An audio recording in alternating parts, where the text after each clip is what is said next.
ഏത് സമയത്താണ് പെയിന്റിംഗ് ഒക്കെ ചെയ്യാൻ തോന്നുന്നത്? ഒരു പർട്ടിക്കുലർ കാലത്ത് എഴുന്നേൽക്കില്ലേ, കാലത്ത് എഴുന്നേറ്റ് ഒരു ചായ കഴിക്കും. ചായ കഴിച്ചിട്ട് ഞങ്ങളുടെ വീട്ടിൻ്റെ താഴെ തന്നെ കാർ പാർക്കാണ്. ഞങ്ങളുടെ വീടിൻ്റെ വലിയ സ്ഥലമാണ്. അപ്പോൾ അവിടെ തന്നെ നടക്കും. ഞാൻ അവിടെ തന്നെ ഒരു അരമണിക്കൂർ നടക്കും.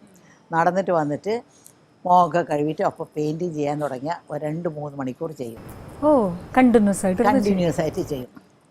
എന്നിട്ട് അത് കഴിഞ്ഞ് പിന്നെ അന്നത്തെ ജോലി അത് ഇതൊക്കെ ആവും. എനിക്ക് ഒരുപാട് ഫ്രണ്ട്സുണ്ട്. കാരണം എനിക്ക് അഭിനയിക്കുന്ന കാലം വരയ്ക്കും എനിക്ക് ഫ്രണ്ട്സേ ഇല്ലായിരുന്നു. അതിൻ്റെ ഒരു വെറിയാണ് എനിക്കിപ്പോൾ. എത്ര ഫ്രണ്ട്സ് എനിക്ക് ഒരുപാട് ഫ്രണ്ട്സുണ്ട്. ഞങ്ങളെല്ലാം കൂടെ കടയ്ക്ക് പോകും, അവിടെയൊക്കെ കറങ്ങാൻ പോവും. ഒന്നുമില്ലെങ്കിൽ മോർണിംഗ് വാക്കില്ലെങ്കിൽ ഞങ്ങൾ വല്ല മാലിൽ പോവും. അവിടെ പോയി ഇങ്ങനെ നടക്കും. അത് നല്ല AC ഉണ്ടല്ലോ, 4-5 പേര് ഒരുമിച്ച് സംസാരിച്ച് ഓണ്ടിങ്ങനെ നടക്കും. ഗേൾസ് ഹാങ് ഔട്ട് എന്നൊക്കെ ലേഡീസ് ഓൺലി.